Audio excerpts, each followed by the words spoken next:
and an advisor. First, you have some time to look at questions 1 to 6.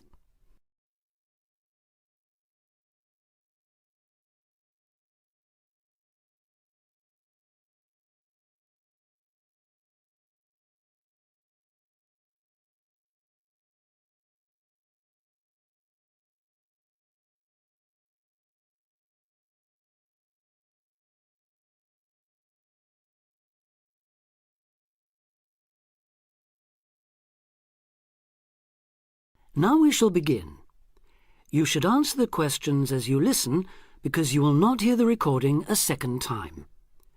Listen carefully and answer questions 1 to 6. Homestay Language Learning, Lisa McDowell here. How can I help you? Hello, my name's Dan, Hello, Dan. and I'm going to be living with a family in Edinburgh for 3 months, so I'd like some advice on what to bring with me. I'm flying in via Singapore on the 15th. Right. Well, perhaps most important of all are your documents. Vaccination certificate, sponsor's letter, and the certifying letter from us for immigration. Yes, I've got all those in order, I think. What I'm really wondering about are money and clothes and things for my room. Personal effects, in other words. OK, let's start with cash. You'll already have money in your bank account here, of course, but make sure when you get here you have some cash on you. Pounds, that is, not euros or dollars. How much do you suggest? I'd say 50 as an absolute minimum. OK. Now, the next thing is which clothes to bring. What do you think? Well, as I'm sure you know, it can get pretty cold here, so you will need some warm clothing. There are shops near here that sell winter clothes quite cheaply, so you really don't need to bring much. Do make sure, though, that you have at least one thick sweater and a jacket with you when you arrive here. The temperature's likely to be a lot lower than in Singapore. Thanks for the warning. Now, something else I'm not sure about is whether to bring my computer. It's a laptop, so it won't take up much room. 2 problems. Firstly, it might not be compatible with the electricity supply in this country. And secondly, there's a risk of it getting broken in transit. Someone travelling here had hers smashed only last month. But surely I can carry it as hand luggage.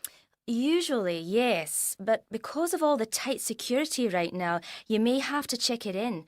So my advice is to leave yours at home. OK, I think I will. Is there anything else you'd advise against bringing? Well, you won't need household or cooking things. They'll all be provided. And importing food, of course, isn't allowed by customs, though I imagine you already knew that. Well, yes. But there are 1 or 2 things I'd suggest you find room for in your suitcase. Yes? Perhaps a few of your favourite cassettes or compact discs. Of course, you might be able to find them in the shops here, but then again, you might not. That's a good idea. Anything else? Yes, some photographs of people and places that are special to you could be nice. They can really make your room feel like home. It's just a thought.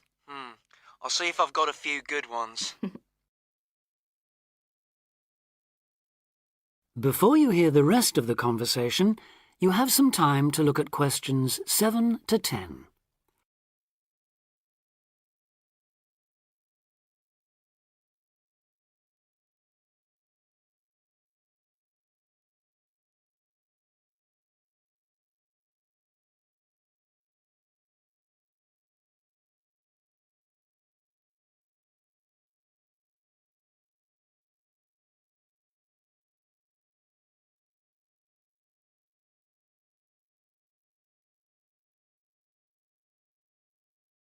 Now listen and answer questions 7 to 10. Just a few points about packing. Make sure all your cases are clearly labelled, in English, with your host family's name and address. Just in case they go missing on the way. It has been known to happen. What name do I write, by the way? It's Wark. Lewis and Amy Wark. So that's W-A-L-K? It's actually W-A-R-K. But we'll be posting full details to you later this week. Right, fine. And I'd better put some essentials in my hand luggage, enough for a night or two in case, as you say, anything happens to my main cases. Yes, I'd recommend a change of t-shirt and socks and so on, plus any medication you may need, and a toothbrush, of course. And my tights. Your tights? Yes, for the flight. Wearing them helps prevent deep vein thrombosis when you're flying long distances, not getting any exercise. Oh yes, I've heard about that. Now, talking about exercise, there's one last thing. When you've packed your baggage, check you can carry it, all of it, at least 500 metres without any help. You may have to do that. Okay. Well, thanks for all your help. You've cleared up a lot of points. Oh, you're welcome. Have a safe journey, and we'll look forward to seeing you next month. Bye. Bye.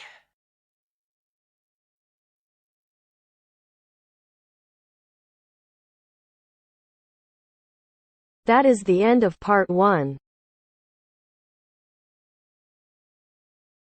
You now have half a minute to check your answers.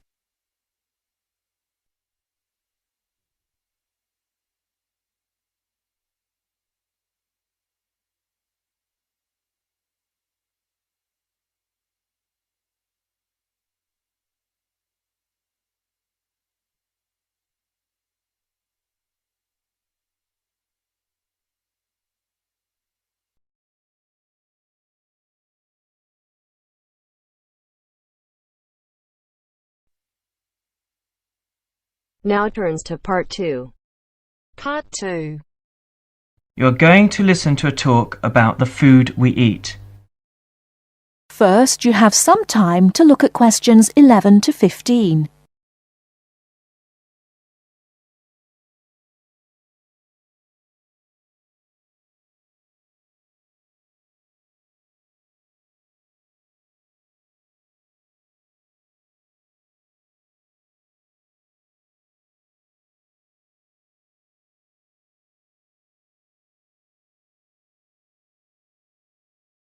Now, listen carefully and answer questions 11 to 15.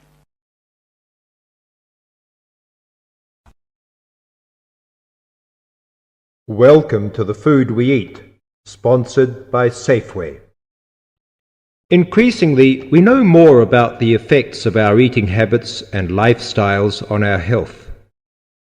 While new information can change old ideas, the news stories can often be confusing. At Safeway, we try to help customers not only in the range and types of food offered, but also by providing up-to-date, reliable information in areas we know are of interest and which relate to the diet we eat. Today, we are going to talk about sugar. Recently, doctors have been advising us to eat less sugar. The health recommendation to use less sugar is for 2 reasons. Firstly, for the sake of our teeth, since the amount and frequency of sugar consumption links to decay. Secondly, as sugar is a good source of calories, it can easily be a problem if we tend to be overweight. The dental risk is because bacteria which occur naturally in our mouth feed on carbohydrates, sugar and starch, to form plaque and acid. Plaque is a sticky coating that prevents the bacteria being removed by saliva. The acid attacks the tooth itself. This takes time, however, so the trick is to avoid sticky foods like sweets, which stay around in crevices feeding the bacteria. Before you hear the rest of the talk, you have some time to look at questions 16 to 20.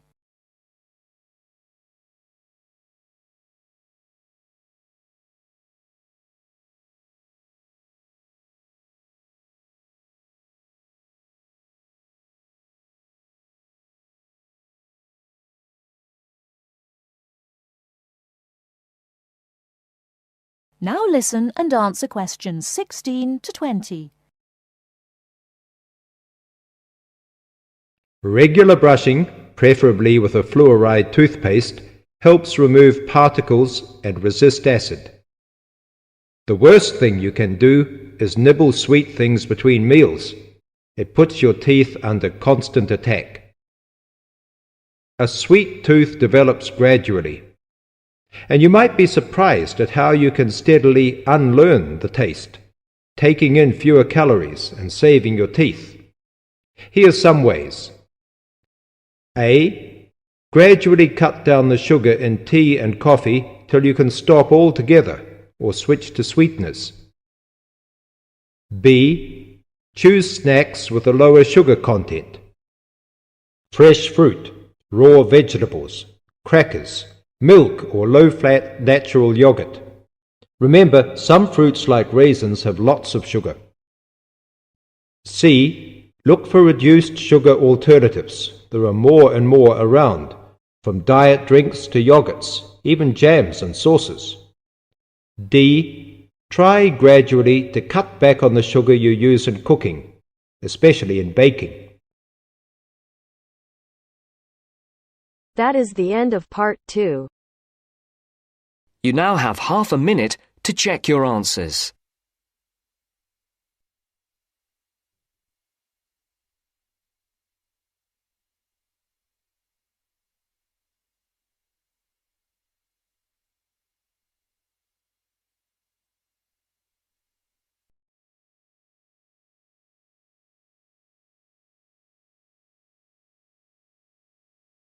अगर listening के साथ साथ आप speaking की भी practice करना चाहते हैं तो हमारी अपनी एप्लीकेशन है बेबी कोड आइल्स, प्लीज डाउनलोड करो। ऐप स्टोर और प्ले स्टोर दोनों पे अवेलेबल है और लिंक डिस्क्रिप्शन में भी हमने डाल दिया है। यहाँ पे आप एआई टीचर को जितने चाहें उतनी बार स्पीकिंग टेस्ट दे सकते हो, जब चाहें तब, कोई रिस्ट्रिक्शन नहीं है। और अगर आप चाहते हो कि टीचर आपको आपके बैंड स्कोर बताए, आपकी मिस्टेक बताए और कैसे आप 5 बैंड से 7 बैंड इंप्रूव कर सकते हो, तो प्लीज यूज करो मेरा promo code IELTS50। Do not forget, my promo code is IELTS50. You will hear a discussion between 2 students and their tutor. First, you have some time to look at questions 21 to 25.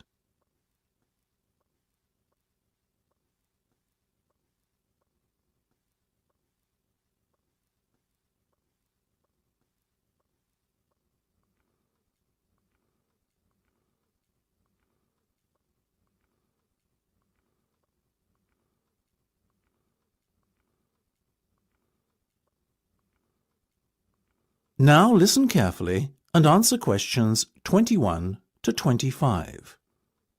Okay, guys. First off, well done. That was a very good presentation yesterday. Now I'm just going to ask you questions about it before I give you my feedback. That okay? Sure. Of course. Right. Well, in that case, tell me, Niall, why did you choose to talk about Rafael Nadal? To tell you the truth, I didn't. I think I'd better let Sheena handle this one. Sheena? Yes, it was my decision to pick Nadal. Now, that might be a strange choice for a presentation entitled Someone Who Inspired Me to Study Psychology, but... Yes, but I was going to say, it does seem rather an odd choice. Was it simply down to the fact that he's a sporting hero of yours and so a role model? You talk about him a lot, Sheena, so this much is clear. It's true. Nadal is someone I look up to, but my reasons for choosing him were totally professional. You see, I doubt perhaps in the history of tennis that there was ever a better match player than him, and that got me thinking, what is the secret to his success? How does he control his nerves so splendidly? The more we started to look into his background, the more I realised Sheena was right. Nadal was a perfect candidate for this study. He is, on so many levels, a very well-balanced character, and it was fascinating to gain an insight into the mind of this great champion over the last few weeks. I'll admit that I was at first somewhat unsure about whether or not I should back Sheena on this one, but it didn't take long for our research to put us at ease. So, while most of the students were researching Freud and other visionaries in the field of psychology and psychoanalysis, you were looking into a present-day sports star? Does that not strike you as a little odd? Of course, we knew it was a risk. After all, there was a danger that no one, least of all you, would take us seriously when we stood up on stage and started our presentation. That said, I think it is in the spirit of psychology to be inquisitive and adventurous and not just stick to the conventional. Otherwise, how would the field have come so far, as it has done already? Well, I must say, your risk certainly paid off. Yours was, without a shadow of a doubt, the most interesting and original presentation I saw. And judging by the reactions of the other students, I would have to say that everyone else was equally impressed. Thank you. I'm so glad you think so. Yes, but notwithstanding your excellent presentation content, we must remember that the marks for this project are awarded based on a number of criteria, and we'll examine those in a few minutes. But first, another question. Where did you find your sources? Well, and I don't quite know how we managed it, but we were able to secure a face-to-face interview with Nadal while he was over here for the Wimbledon Tennis Championship, so we weren't reliant on newspaper articles and interviews or any other forms of secondary sources. We did, however, find the library's sports archive an invaluable backup aid to help us fill in the gaps and piece together our interpretation of what makes Nadal such a mentally strong champion. Before you hear the rest of the discussion, you have some time to look at questions 26 to 30.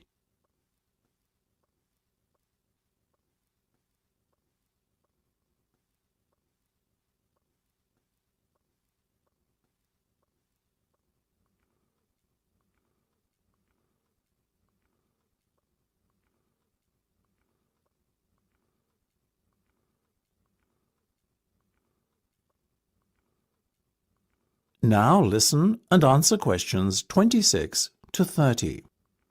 Okay, well, as I said, congratulations again for your excellent work. Now it's time for my feedback. The first area where marks were awarded is in your use of equipment. I felt that had you not been a little too reliant on the overhead projector, and had you, for example, used the interactive whiteboard and audio equipment a little more effectively, you would have received top marks in this section. As things stand, though, your use of equipment was still very satisfactory. It's just a shame as it was an opportunity missed to score full points. The next area I was asked to assess is content. As you might have guessed, I simply can't fault you on that. Highly original work, so well done. As for your timing, I felt that the two of you were a little too over-rehearsed, so the presentation felt, at times, a little robotic. That said, again, it was very satisfactory, and you would get full points for effort. Sadly, though, there is such a thing as trying too hard, and that cost you top marks here, I'm afraid. Oh, I see. Right. What was particularly impressive, though, was the thick handout you'd prepared for everyone. I took it home to read through it afterwards, and it was very well written. But not alone that, it also enhanced my experience of the presentation itself on the day, as I was able to refer to the handout for further information on what was being discussed and to answer any questions I had. Very nice. As for your level of interaction, well, you had so much that you were intent on packing into your 20-minute time slot that sadly you run out of time at the end, which left no room whatsoever for interaction and no one had the chance to ask you any questions. You've probably guessed, therefore, that you did worse than average in this department, and unfortunately, your score will have to reflect this. Oh my goodness, everything sounded so positive at the start. That is a big disappointment. We worked so hard. Now, don't be so quick to get deflated. Remember, your presentation skills only count for 15% of the project grade. Your score in this assessment, even if it were terrible, would still not be enough to prevent you from getting top marks overall. It's very hard to score well in the presentation assessment anyway, so believe me, you both did reasonably well. Thank you. I wish I felt like that. Yes, your feedback was very constructive. We're just a little disappointed with ourselves. Why? That's the end of section 3. You have half a minute to check your answers.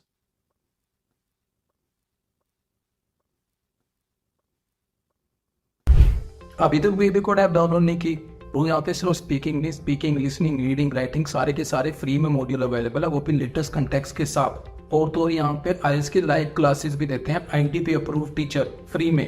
तो please download करो, try करो और अपने दोस्तों के साथ share करो ताकि ज्यादा से ज्यादा बच्चों तक ये बात पहुंच सके।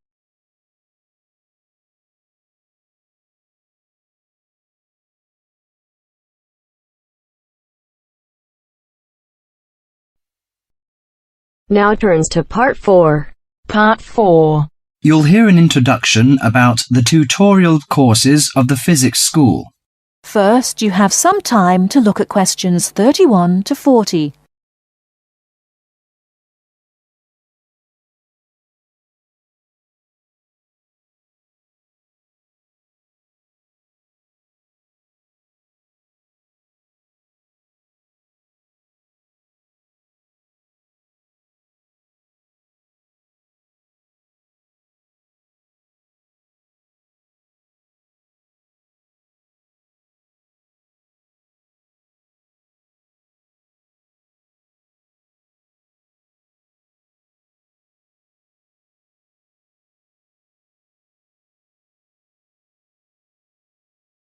Now listen carefully and answer questions 31 to 40. Welcome to Orientation Week. This is the physics school session, and we'll welcome Professor Smith, the head of the school, to introduce you to the tutorial system. Welcome, Professor Smith. Thank you. You may have noticed life at university is totally different from that of school. For you, tutorials are an important part of the teaching program. Tutors are the primary contact between undergraduate students and the school. A tutor is the student's personal tutor as well as their academic tutor. Tutorials for physics undergraduates consist of 6 students who meet each week with their tutor for at least 50 minutes. For radiographer students, tutorials will normally consist of a group of about 10 students who will meet fortnightly with their tutor for a period of at least 50 minutes. In the first semester, the tutorials are during weeks 1 to 11. For semester 2, they are during weeks 14 to 24.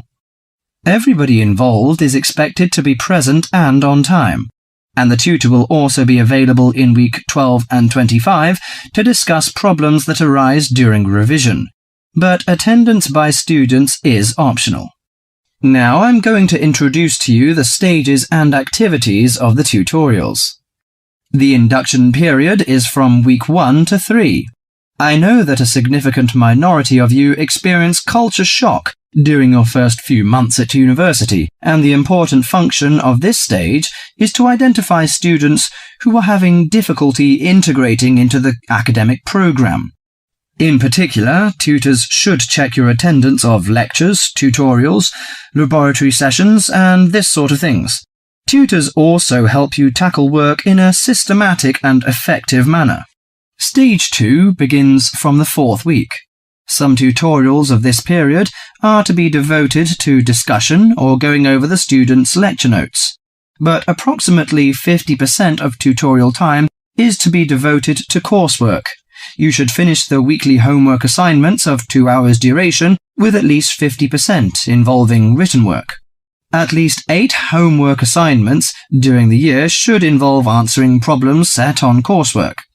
The written work collected by the tutor should be marked within a week of handing in, and generally the assignments should be graded.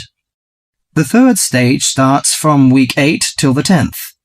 During this period, math and 4 core physics programs are included. The majority of tutorial time should be devoted to work which support the lecture programs and laboratory work. At least 60% of homework assignments should involve written work. The assignment may involve writing an account of or notes on a specified range of topics. The written work should also be marked and graded. Short oral presentations by students should be included. They are possibly on general physics topics or essays. The last week's personal development planning is a structured and supported process. The primary objective for PDP is to help you to become more independent and confident, self-directed learners, and encourage a positive attitude to learning throughout life. It is undertaken by yourselves to reflect upon their own learning, performance and achievement, and to plan for their personal, educational and career development. Finally, if without evidence of good reason you miss more than 2 sessions during a semester, or if the tutor is not satisfied with your progress, the matter must be immediately referred to the program director, who will normally issue formal warning, verbal and written. This will inform you that your place at university is under threat of withdrawal if no improvement is made. That is the end.